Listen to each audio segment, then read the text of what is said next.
کہتے ہیں کہ ملک الموت نے بارگاہ رب العزت میں عرض کی، اے مولا کریم، میں نے کروڑوں لوگوں کی جانیں قبض کی ہیں، مگر 2 جانیں ایسی ہیں جنہیں قبض کرتے وقت مجھے بڑا ہی صدمہ اور افسوس ہوا ہے۔ میں نے تیرے حکم کی تکمیل ضرور کی مگر نہایت ہی دکھ کے ساتھ، اور وہ 2 ایک ماں اور ایک بیٹا تھا۔ واقعہ کچھ اس طرح سے ہے کہ ایک جہاز غرق ہو گیا تھا اور ایک عورت اپنے شیر خوار بچے کے ساتھ ایک تختے کا سہارا لینے میں کامیاب ہو گئی۔ تختہ دریا میں بہہ رہا تھا اور ماں اور بیٹا اس پر سوار تھے۔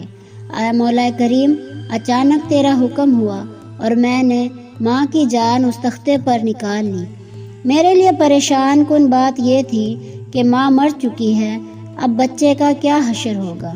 بچہ ایک ٹوٹے ہوئے تختے پر سوار ہے اور تختہ ہر آنے والی لہروں سے ٹکرا رہا ہے، جو کسی وقت بھی کسی تیز لہر کی زد میں آ کر الٹ سکتا ہے۔ بچے کے لیے نہ خوراک کا انتظام ہے، نہ کسی نگران کا بندوبست ہے۔ دریا کے کنارے دھوبی کپڑے دھو رہے تھے، اچانک کسی کی اس بچے پر نظر پڑی تو تختے کو کھینچ کر لائے۔ وہ سب بڑے حیران ہوئے کہ ماں مر چکی ہے، بچہ بے یار و مددگار تختے پر زندہ سلامت موجود ہے۔ وہ لوگ اس بچے کو اپنے سردار کے پاس لے گئے۔ سردار بیچارہ بے اولاد تھا۔ سردار کا خوبصورت بچہ دیکھ کر اس پر اس کا دل آ گیا اور سردار نے بچے کو اپنی نگرانی میں لے کر اسے بیٹا بنا لیا۔ یہ بچہ 8-9 سال کی عمر کا تھا کہ اپنے ساتھی بچوں کے ساتھ کھیل رہا تھا۔ اتنے میں بادشاہ وقت کی سواری کی آمد کا سن کر سب لوگ ادھر ادھر بھاگ گئے، مگر یہ بچہ سڑک پر اکیلا کھڑا رہا۔ بادشاہ کی سواری گزر گئی، اس کے پیچھے اس کا عملہ پیدل آ رہا تھا۔ ان میں سے ایک سپاہی کو راستے میں سے سرمے کی ایک پڑیا ملی۔ اتفاق سے اس بچے کی نظر بہت کمزور تھی اور سرمے کی اسے بہت ضرورت تھی، لہذا سپاہی نے وہ سرما بحفاظت اپنے پاس رکھ لیا۔ آنکھوں میں لگانے سے پہلے اسے خیال آیا کہ یہ سرما تکلیف نہ پہنچائے، لگانے سے پہلے کسی دوسرے شخص پر آزما لینا چاہیے۔ قریب ہی وہ بچہ کھڑا تھا، اس نے اسے بچے پر آزمانا چاہا۔ بچے نے سرما اپنی آنکھوں میں لگا لیا، مگر جو ہی سرما اس نے لگایا اسے زمین کی تہہ میں موجود چیزیں بھی نظر آنے لگی۔ اس نے دیکھا کہ زمین کے اندر بہت سے خزانے پوشیدہ ہیں۔ بچہ ہوشیار تھا، اس نے چیخنا اور چلانا شروع کر دیا کہ سرما لگانے کی وجہ سے میری آنکھوں میں سخت تکلیف ہو گئی ہے۔ وہ لوگ سرمے کی پڑیا گرا کر چلے گئے۔ بچہ سرمے کی پڑیا اٹھا کر گھر پہنچا اور خوشی خوشی باپ کو سارا واقعہ سنایا۔ سردار بڑا ہی خوش ہوا۔ باپ نے کہا، ہمارے پاس آدمی بھی ہیں اور گدھے بھی ہیں، تم سرما لگاؤ، ہم تمہارے ساتھ چلتے ہیں، جہاں کہیں خزانہ پاؤ ہمیں بتاؤ، ہم نکال لیں گے۔ چنانچہ ایسا ہی ہوا۔ بچے کے بتانے پر وہ لوگ خزانے نکالنے لگ گئے۔ تھوڑے ہی عرصے میں امیر بن گئے۔ بچہ جوان ہوا تو اس نے اپنے پر پرزے نکالنے شروع کیے۔ ان کے پاس دولت کی فراوانی ہو گئی۔ زمین کے تمام خزانے اس کی نظروں میں تھے۔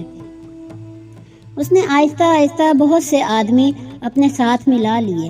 اس کے بعد تمام سرداروں کو ادھر ادھر کر دیا اور خود سردار بن گیا۔ آخر نوبت یہاں تک آ پہنچی کہ اس نے بادشاہ کے ساتھ بھی ٹکر لے لی اور اسے مغلوب کر کے خود بادشاہ بن گیا۔ اس بچے کا نام شداد تھا اور یہ وہی بچہ تھا جس کی ماں تختے پر ہی مر گئی تھی اور یہ اکیلا دریا کی لہروں کے ساتھ بہہ رہا تھا۔ کہتے ہیں کہ جب یہ برسر اقتدار آیا تو اس نے حکم دیا کہ ایک ایسا کمال درجے کا شہر آباد کیا جائے جس کی ایک اینٹ سونے کی ہو اور دوسری چاندی کی ہو۔ اس میں ایک عالیشان باغ ہو جس میں دنیا کی ہر چیز میسر ہو۔ جب وہ شہر ہر لحاظ سے مکمل ہو گیا تو شداد نے ارادہ کیا کہ جا کر اس شہر کا نظارہ کیا جائے۔ چنانچہ وہ شہر کو دیکھنے نکلا۔ ابھی وہ دروازے تک ہی پہنچا تھا کہ ملک الموت کو حکم ہوا اور اس نے وہیں اس کی روح قبض کر لی۔ اسے اتنا موقع بھی نہ دیا کہ اپنے بے مثال باغ کو ایک نظر دیکھ سکتا۔